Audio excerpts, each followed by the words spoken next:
You'd think a creature that looks like a stuffed toy would be harmless, right? Wrong. That little fluff ball just injected enough toxins into our guy to make his nervous system file for divorce. And honestly, Mother Nature messed up big time here. Welcome to the Evolutionary Glitch Report. Normally, mammals play by the rules. We're warm-blooded, we have fur, and we keep our toxic chemistry to ourselves. But apparently, a handful of species decided that being cute wasn't enough and opted for full-blown biological warfare instead. Today, we're diving into why these furry oddities decided to break the evolutionary manual. From the venomous bite of the slow loris to the chaotic chemical cocktail of the platypus, we're exploring why evolution occasionally throws a tantrum and creates a mammal that's essentially a walking biohazard. Strap in, because if you get close to these guys, your nerve endings are going to have a very bad, very painful day. Listen, evolution has a rule book. For us mammals, it's pretty straightforward. Stay warm, produce milk, and for the love of everything, don't be toxic. That's a reptile thing. Snakes and lizards spent millions of years perfecting the whole bite and paralyze vibe. We, on the other hand, chose fur, warm blood, and a general avoidance of chemical warfare. See, mammals weren't designed to handle toxins. It's a hardware conflict. He thinks he's a tactical predator now, but he's really just a walking biological error. Exactly. When mammals try to play with poisons, the system just crashes. It's messy, it's inefficient, and honestly, it looks ridiculous. If you think Stickman should stick to just drinking milk instead of playing mad scientist, smash that like button and subscribe so you don't miss our deep dive into the mammals who actually managed to break these rules. Then, there's the platypus. If nature was a game of Tetris, this animal is the block that refused to fit and just started glowing instead. It's evolution's Frankenstein project. You've got the bill of a duck, the tail of a beaver, and the secret weapon of a hardened assassin. See, male platypuses carry a secret. A calcaneal spur on their hind legs connected to a crural gland that pumps out a venom potent enough to make a grown human wish they'd just been bitten by a garden snake. It's not just a sting, it's a biological glitch. While most mammals are busy with milk production, these guys are busy weaponizing their ankles. Evolution clearly skipped the memo that mammals are supposed to be cuddly, not combat ready. If that anatomical disaster didn't make you question evolution, stick around, because we haven't even talked about the venomous primates yet. Make sure you're subscribed so you don't miss the next creature that definitely shouldn't exist. Now, let's talk about the chemistry of infinite pain. When a mammal, like a shrew or our buddy the platypus, decides to get toxic, they aren't just playing around with a mild sting. They are packing a biological cocktail of VDPPs and hyaluronidases.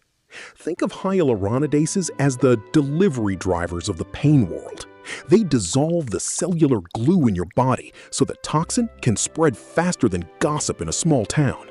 Morphine? Forget about it. These compounds are designed to bypass standard pain relief, turning your nervous system into a highway for pure, unadulterated agony. You're not just dealing with a wound, you're dealing with a rewrite of your own internal biology.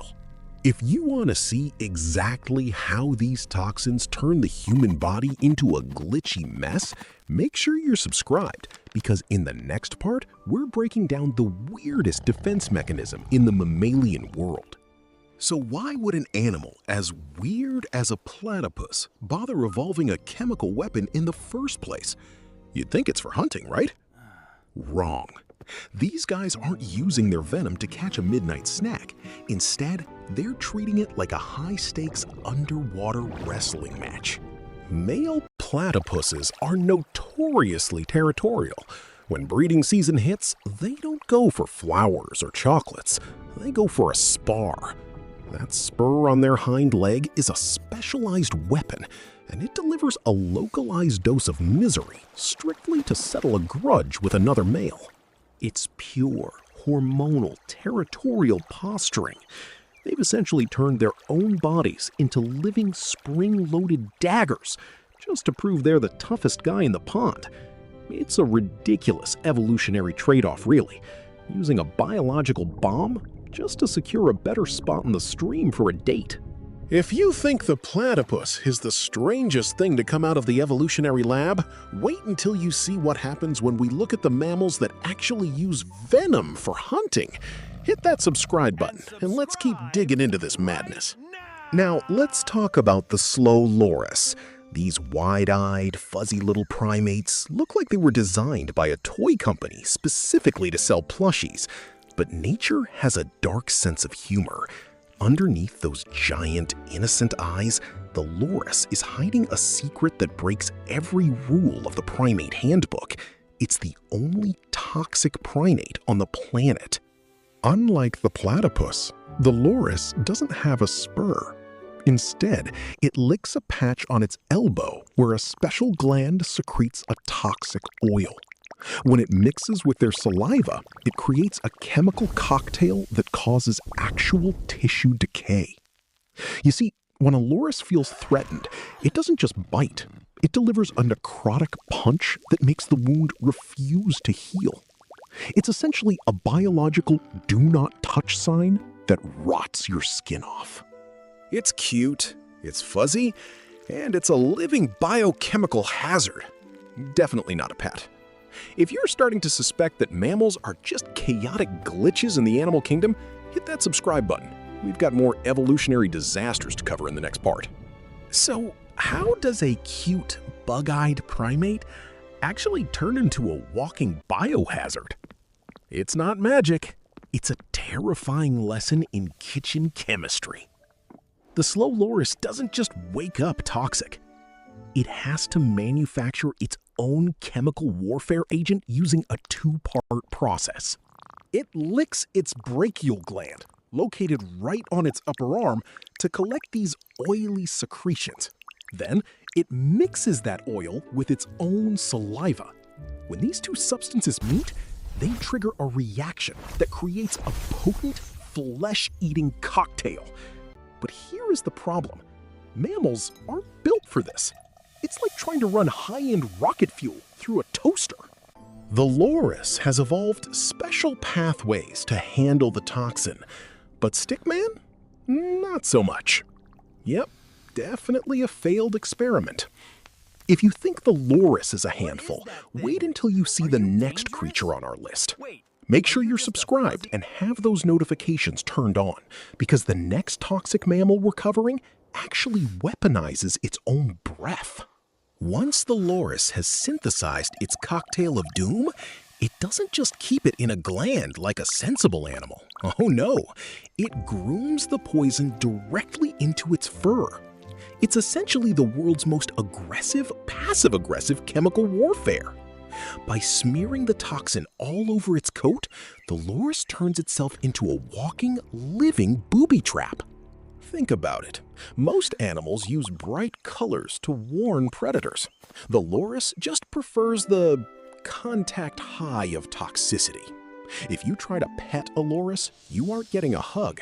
You're getting an involuntary trip to the emergency room, courtesy of a fur-coated bioweapon. If you've ever had a weird biological glitch of your own, or if you just want to see which animal evolution forgot to patch next, make sure you hit that subscribe button and stick around for the rest of this disaster. Now, let's talk about the Eulipotyphla order, specifically shrews and selenodons. While most mammals were busy evolving soft fur and high-speed metabolism, these little guys decided to double down on being biological nightmares. These are the ancestral venom masters of the mammal world. Unlike the loris, who has to do the heavy lifting with its grooming, these critters have specialized glands that deliver venom straight through their teeth. It's an evolutionary glitch that really shouldn't be there. They are essentially tiny, twitchy, land-based assassin drills that don't need fancy coats or chemicals. They just need a good bite to ruin your entire week. If you think the solenodon is a weird evolutionary mishap, wait until you see how another mammal glitched its way into having a literal electric radar. Tap the next section to see why nature should have stopped giving mammals superpowers. Meet the almaqui, or the Cuban solenodon. If evolution had a mistake folder, this guy would be the pinned document. Unlike a normal mammal that just bites you, the almaqui turns its mouth into a literal hypodermic needle. Those grooves aren't for chewing leaves. They're designed to channel venom directly into a wound, just like a syringe. It's an evolutionary glitch that turns a simple snack break into a medical emergency. Why be a cuddly bunny when you can be a walking, biting bioweapon? If watching this little nightmare turn a toothpick into confetti didn't make you reconsider your favorite cute animal, hit that subscribe button. We've got plenty more biological disasters waiting for you. Now, the almaqui's party trick isn't just about having cool-looking teeth. It's about the chemical cocktail it pumps through them. When it bites, it doesn't just break skin. It injects a dose of kallikreins and serine proteases. Think of these as biological wrecking balls. Once they hit your bloodstream, they go straight for your nervous system, hacking the signals that tell your muscles to move. It's an instant off switch. You don't get a chance to run or even blink. You're not dead, but you're essentially a living popsicle, waiting for the predator to decide when you're on the menu. If you're enjoying our deep dive into the world's most glitchy evolutionary experiments, make sure you're subscribed so you don't miss the next breakdown of nature's most ridiculous survival tactics. So, here is the million-dollar question. Why aren't all mammals walking around like living chemical weapons? Well, it turns out that being toxic is a logistical nightmare. In the wild, it creates a bizarre ecological standoff. When a predator rolls up on an animal like an almaqui, they're expecting a standard snack. They don't expect their dinner to start a chemical war. That bite doesn't just hurt. It sends the predator's brain into an immediate system error mode. It's a total reset of the food chain. The predator isn't just defeated, it's basically factory reset, twitching on the ground while the mammal just walks away like nothing happened. Evolution basically hit the randomize button here, and honestly, the rest of the animal kingdom is still trying to process the glitch. If that whole soul leaving the body reaction didn't make you rethink your favorite furry pet, stick around, because we're about to look at the one mammal that went full-on venom mode. It actually succeeded. So, are these toxic mammals the peak of biological engineering? Or did nature just fumble the keyboard and leave the caps lock on by accident? Evolution is usually a game of slow, calculated moves. But these guys? They feel like a glitchy patch in a beta version of the animal kingdom. It's like nature hit a wall of its own design. Some biologists argue this is a genius adaptation for slow-moving critters who can't outrun a threat. But honestly, it looks like a classic, if it ain't broke, don't fix it scenario gone horribly, chemically wrong. Are they evolutionary dead ends just trying to stay relevant? Or are they the only ones who actually read the fine print in the survival manual? If you think evolution took a weird turn with these toxic weirdos, you should check out our deep dive into animals that literally have no business being alive. Hit that subscribe button so you don't miss our next breakdown of nature's biggest design failures. So while nature clearly keeps experimenting with glitchy venomous mammals, let's agree that the rest of us are doing just fine without toxic saliva. Evolution might be a genius, but sometimes it just likes to troll us with a platypus. Stay curious, keep your distance from cute things, and remember, nature doesn't need to make sense to be absolutely fascinating. See you in the next one.